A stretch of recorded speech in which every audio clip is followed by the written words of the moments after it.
Laura était ce genre de personne que tout le monde admirait. Une femme brillante, pleine de vie, toujours prête à aider les autres.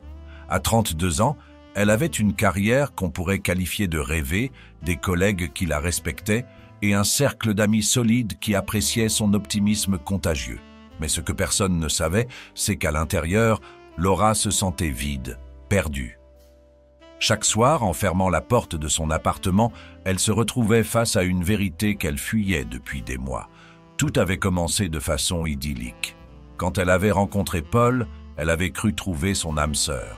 Il était charmant, attentionné et semblait deviner ses besoins avant même qu'elle ne les exprime. Il la complimentait sans cesse. « Tu es la meilleure chose qui me soit arrivée », disait-il. Au début, elle se sentait invincible à ses côtés. Paul lui donnait l'impression d'être spéciale, unique, presque parfaite. Mais ce que Laura ne voyait pas, c'est que cette perfection qu'il projetait sur elle n'était qu'un outil, un piège, doucement tendu. Au fil des mois, les petites remarques ont commencé. Subtiles d'abord, presque imperceptibles. « Tu es sûr que cette robe te va ? Peut-être que tu devrais essayer autre chose. Tu parles beaucoup au bureau, non ? Tu ne veux pas que les gens pensent que tu es trop prétentieuse. » Laura, confiante et indépendante, se surprenait à douter. Et quand elle partageait ses doutes avec Paul, il les balayait d'un sourire rassurant. « Tu sais que je dis ça pour ton bien, pas vrai ? Je veux juste que tu sois la meilleure version de toi-même. » Les doutes sont devenus des inquiétudes. Laura s'éloignait peu à peu de ses amis sans vraiment comprendre pourquoi. Chaque fois qu'elle essayait de planifier une sortie, Paul trouvait une raison pour qu'elle reste avec lui. « Ces gens ne te comprennent pas comme moi. Tu perds ton temps avec eux. » Et Laura l'écoutait. Après tout, il avait raison, non ? Qui pouvait mieux la comprendre que Paul, celui qui l'aimait tant ? Puis, il y avait les disputes. Pas des cris, pas de scènes violentes. Non, Paul était bien plus habile que cela. Il utilisait ses mots comme des lames, aiguisées juste assez pour blesser sans laisser de cicatrices visibles. « Tu es tellement émotionnel. Je ne peux pas avoir une discussion sérieuse avec toi. » Laura finissait par s'excuser, même quand elle savait qu'elle n'avait rien fait de mal. Parce qu'elle avait peur. Pas de Paul, mais de perdre cette relation qui semblait si parfaite au début. Un soir, après une longue journée de travail, Laura s'est regardée dans le miroir. Elle avait du mal à se reconnaître. Son sourire était rare, ses yeux cernés. Elle, qui était autrefois si vivante, si libre, était devenue l'ombre d'elle-même. Elle se demandait « Où suis-je allée ? Qui suis-je devenue ?» Mais avant même qu'elle puisse répondre à ces questions, son téléphone a vibré. Un message de Paul. « Pourquoi tu ne réponds pas ? Tu es occupé avec quelqu'un d'autre ?» Une simple phrase, mais qui l'a figée. Laura a réalisé à cet instant que ce n'était pas de l'amour. C'était du contrôle. Est-ce que cette histoire vous semble familière ? Peut-être pas dans tous les détails, mais dans ce ressenti, ce poids, cette cage invisible. Si vous avez déjà senti que quelqu'un dans votre vie réduisait lentement votre lumière, écoutez attentivement. Aujourd'hui, je vais vous révéler les 10 signes d'une relation toxique. Des signes que Laura aurait aimé connaître plus tôt. Des signes que vous devez apprendre à reconnaître pour vous libérer. Vous méritez mieux. Vous méritez la paix, la liberté et une vie pleine de sens. Restez avec moi jusqu'à la fin de cette vidéo, car les derniers signes, en particulier, pourraient changer votre vie pour toujours. Et si vous êtes prêt à faire ce pas, abonnez-vous maintenant. Ensemble, nous allons construire une vie où vous êtes aux commandes, où plus personne ne pourra voler votre lumière. Laura aurait dû voir les premiers signes, mais comme beaucoup d'entre nous, elle ne les a pas reconnus. Pourquoi ? Parce que les relations toxiques ne commencent jamais comme des cauchemars. Elles commencent comme des contes de fées. Et c'est là le premier signe choc, la perfection illusoire. Paul la couvrait d'attention, lui faisait des compliments incessants, lui promettait un avenir radieux. « Tu es parfaite », disait-il. « Je n'ai jamais rencontré quelqu'un comme toi. » Mais cette perfection, ce n'était pas de l'amour. C'était une stratégie, une façade. Les relations toxiques se construisent sur cette illusion de perfection, parce que c'est ainsi que l'on piège quelqu'un. On lui fait croire qu'il vit un rêve, alors qu'en réalité, le rêve se transforme progressivement en prison. Sénèque nous met en garde. Ce qui brille n'est pas toujours de l'or. Et vous, avez-vous déjà ressenti cette impression de vivre quelque chose de trop beau pour être vrai ? Si oui, posez-vous cette question. Est-ce que cette personne célèbre vraiment qui je suis, ou est-ce qu'elle projette ce qu'elle veut que je sois? Laura, elle, pensait être aimée pour elle-même, mais ce n'était pas le cas. Elle était idolâtrée, comme une œuvre qu'on admire mais qu'on cherche à modeler selon ses désirs. Le deuxième signe est encore plus insidieux, l'érosion subtile de votre confiance. Avec le temps, Paul avait cessé de l'encenser. Il avait commencé à pointer du doigt de petites choses. « Tu es sûr que tu veux dire ça? Ça te fait paraître idiote. Tu ne devrais pas porter ça, c'est un peu vulgaire, tu ne trouves pas ?» Ces remarques, bien qu'apparemment innocentes, s'accumulaient. Laura, autrefois si sûre d'elle, commençait à douter de ses choix, de ses paroles, même de ses pensées. Elle cherchait constamment à plaire, à éviter ses critiques. Épictète nous enseigne que nous devons être les gardiens de notre esprit, mais dans une relation toxique, ces pensées deviennent envahies. Les critiques constantes créent un doute permanent, et ce doute devient une arme. Laura n'était plus libre de penser par elle-même, car chaque décision devait passer par le filtre des attentes de Paul. Et c'est ainsi qu'elle a commencé à se perdre. Est-ce que cela résonne en vous? Peut-être que vous vous êtes déjà surpris à vous demander si vous êtes assez pour quelqu'un. Peut-être que vous vous êtes excusé de trop, simplement pour éviter un conflit. Si vous avez ressenti cela, sachez que ce n'est pas normal. Ce n'est pas ça l'amour. L'amour, le vrai, ne vous fait pas douter de votre valeur. Il l'amplifie. Laura, elle, ne savait plus à qui parler. Elle avait peur de se confier à Saïsamis, car elle craignait qu'ils ne comprennent pas.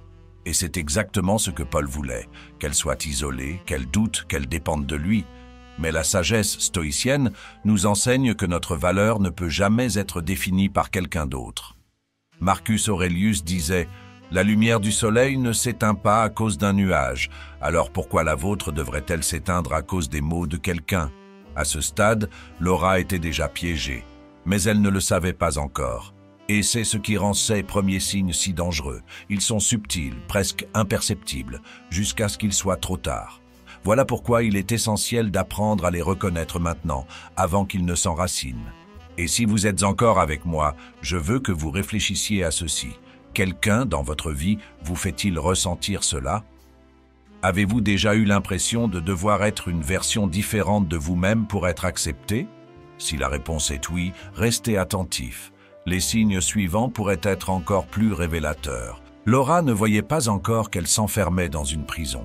Une prison sans barreaux visibles, mais dont les murs se resserraient chaque jour un peu plus.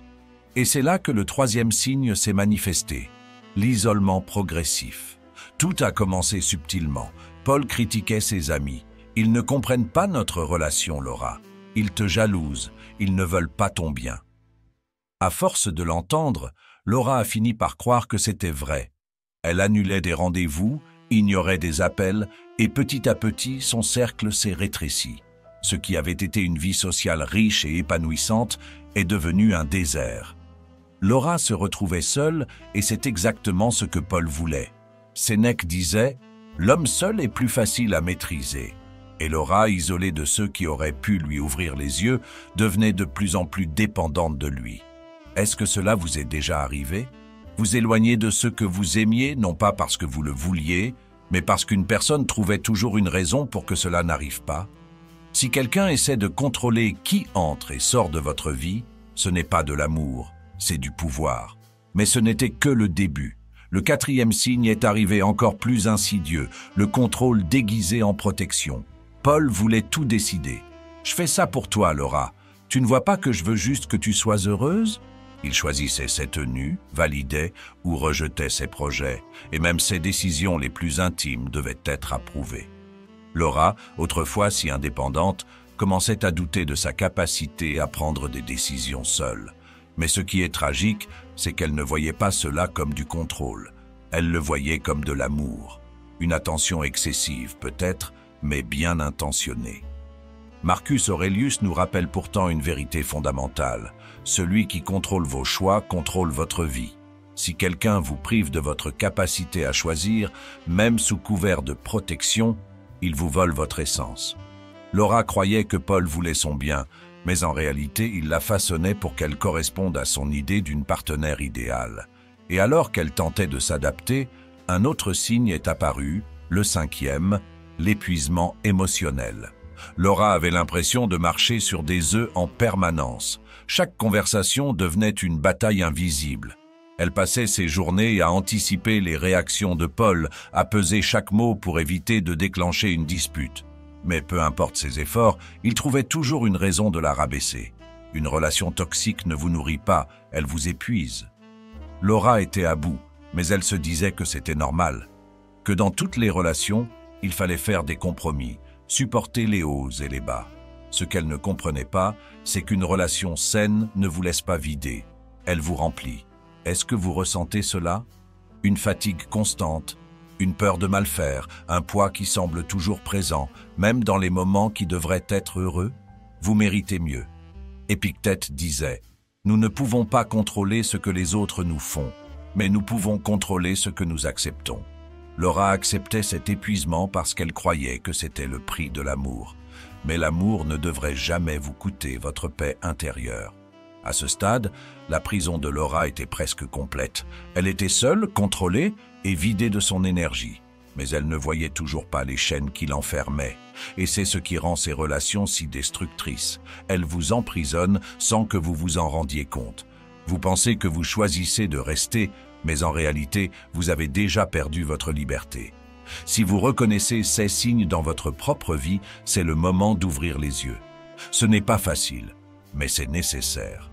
Parce que ce qui vous attend si vous ne réagissez pas, c'est encore pire. Les prochains signes vous feront comprendre à quel point une relation toxique peut vous détruire. Mais ils vous montreront aussi qu'il est encore temps de vous libérer. Vous êtes plus fort que vous ne le pensez, et je suis là pour vous le rappeler. Laura pensait qu'elle touchait le fond, mais elle ne savait pas que dans une relation toxique, il y a toujours un nouveau niveau de manipulation, un nouveau piège. Et c'est là que le 6e signe est apparu, la manipulation émotionnelle. Paul avait un talent particulier pour retourner chaque situation en sa faveur. Quand Laura osait exprimer un besoin ou un inconfort, il se mettait instantanément en position de victime. « Comment peux-tu dire ça? Après tout ce que je fais pour toi », disait-il. Et Laura se retrouvait à s'excuser, à douter d'elle-même, à se demander si elle n'était pas trop exigeante. C'est cela, la manipulation émotionnelle. Transformer vos émotions en une arme contre vous. On vous fait croire que vous êtes le problème alors que vous ne faites que réagir à une situation injuste. Mais souvenez-vous de cette vérité stoïcienne. Personne ne peut vous faire sentir coupable sans votre consentement. Vos émotions sont réelles, elles sont valides. Si quelqu'un les utilise contre vous, ce n'est pas de l'amour, c'est du pouvoir. Laura n'était pas coupable, elle était victime d'un jeu cruel, un jeu qu'elle n'avait jamais demandé à jouer. Le 7e signe, quant à lui, est encore plus destructeur, la dévalorisation constante. Paul avait cessé de cacher son mépris. Il ne faisait plus d'efforts pour enrober ses critiques. « Tu es trop faible pour réussir sans moi », lançait-il lors de leur dispute. Ou encore, « Personne ne voudrait de toi si je partais ». Ces mots résonnaient dans l'esprit de Laura, comme un écho constant qui rongeait son estime de soi. Elle, qui était autrefois si sûre d'elle, croyait maintenant qu'elle avait besoin de Paul pour exister.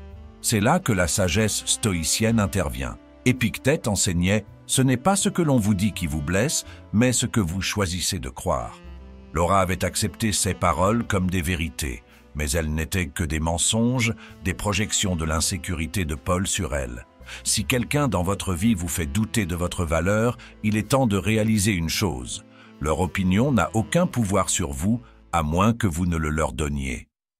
Le 8e signe est l'un des plus douloureux, les excuses sans fin.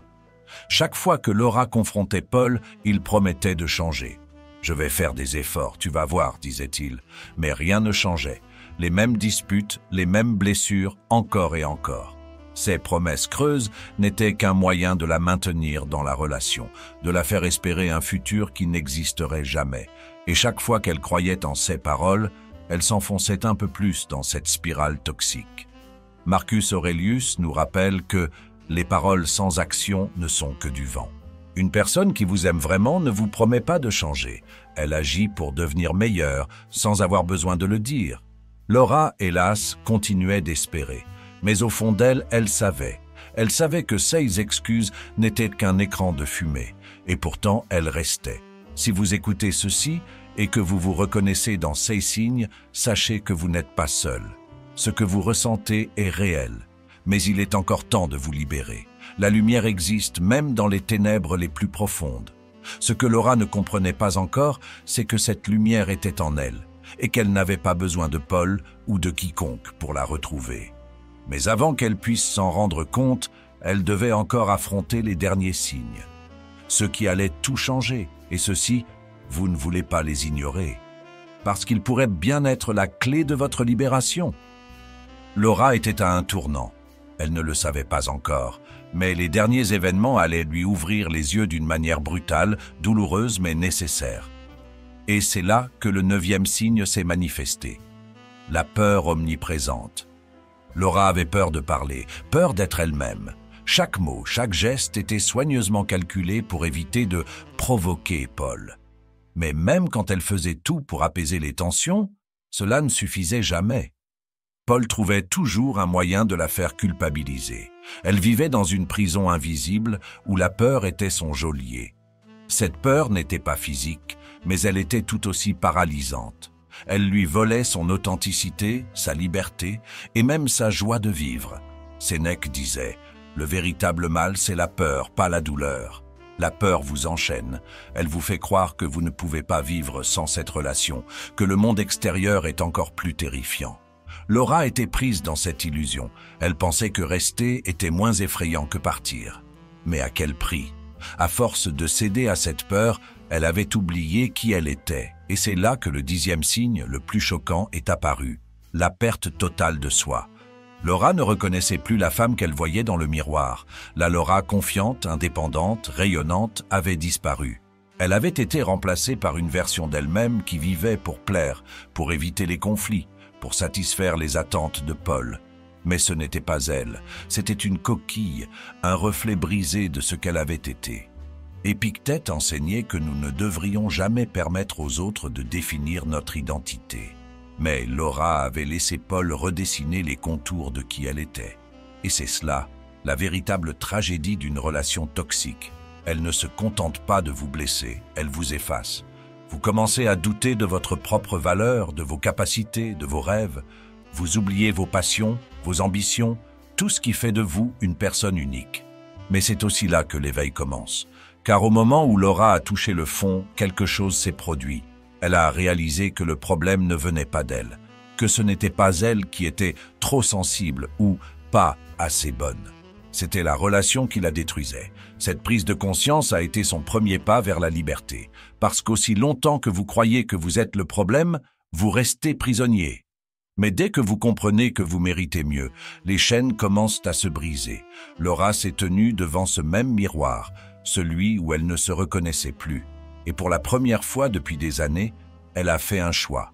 Elle a décidé de se retrouver, de reprendre le contrôle. Ce ne fut pas facile. Paul a essayé de la retenir, de lui faire peur, de la manipuler avec ses promesses habituelles. Mais Laura avait changé. Elle avait compris que la liberté ne se demande pas, elle se prend, et elle a repris la sienne. Et vous, où en êtes-vous? Êtes-vous encore enchaîné par la peur ou êtes-vous prêt à vous libérer? La sagesse stoïcienne nous enseigne que nous sommes responsables de notre bonheur. Pas notre partenaire, pas nos parents, pas nos amis, juste nous. Alors aujourd'hui, prenez cette décision pour vous. Décidez de briser ces chaînes, de retrouver votre lumière, de redevenir la personne que vous êtes censé être. La peur ne disparaîtra pas du jour au lendemain, mais chaque petit pas que vous ferez pour vous éloigner de cette relation toxique sera un pas vers la liberté, vers la paix intérieure, vers une vie qui vous ressemble. Vous n'êtes pas seul. Laura a réussi. Vous pouvez aussi y arriver. Parce que vous êtes plus fort que vous ne le pensez et vous méritez tellement mieux. La question est, êtes-vous prêt à le croire? Laura a finalement compris que sa vie lui appartenait. Elle a réalisé que chaque jour passé à vivre pour quelqu'un d'autre était un jour volé à elle-même. Elle a repris le contrôle, un pas après l'autre, avec courage et détermination. Ce chemin n'a pas été facile, mais il en valait chaque effort. Aujourd'hui, elle sourit à nouveau, mais cette fois, ce sourire est réel. C'est le sourire de quelqu'un qui a repris sa liberté. Et vous, qu'attendez-vous? Vous avez entendu ces signes. Vous les avez peut-être reconnus dans votre propre vie.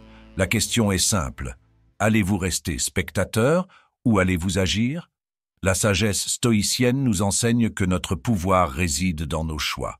Vous avez toujours ce pouvoir. Peu importe à quel point la situation semble difficile, il n'est jamais trop tard pour dire ça suffit. La libération commence par une décision. Une simple décision, celle de ne plus accepter ce qui détruit votre âme. Alors prenez cette décision aujourd'hui. Pas demain, pas quand les choses s'arrangeront. Maintenant, parce que vous le méritez, parce que votre bonheur n'est pas négociable, parce que votre vie vaut plus que des compromis toxiques. Abonnez-vous à cette chaîne si vous êtes prêt à bâtir une vie où vous êtes aux commandes, une vie de force, de sagesse et de paix intérieure. Partagez cette vidéo avec quelqu'un qui pourrait en avoir besoin, parce que comme Laura, il ou elle mérite mieux. Et souvenez-vous toujours, la lumière existe en vous. Personne ne peut l'éteindre si vous ne le permettez pas. Soyez courageux, soyez libre, soyez vous-même.